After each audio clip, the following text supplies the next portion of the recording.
Hi guys, so ayun, bibigay lang ako ng honest review doon sa Mukha Mukha. Ganito kasi yun, nag-apply ako ng loan, tapos na-approve ako ng 6,400. So ayun, nag-apply na ako, tapos ang nakuha ko lang ay 4,000 pesos. So 'di ba, ang laki ng difference.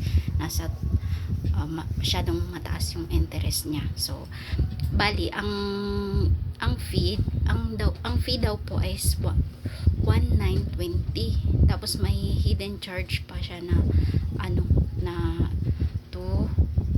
680. So suma total ang nakuha ko lang sa 664 is 4,000. Tapos may pag maaga ka magbayad, mawawala na yung 200 daw. So yun yung honest review ko bilang bagong mangutang. So I cannot recommend Mukha Mukha kasi sobrang taas talaga ng interest niya talaga. So tapos ang payment pa every lang siya, every 15 tsaka 30 ganun.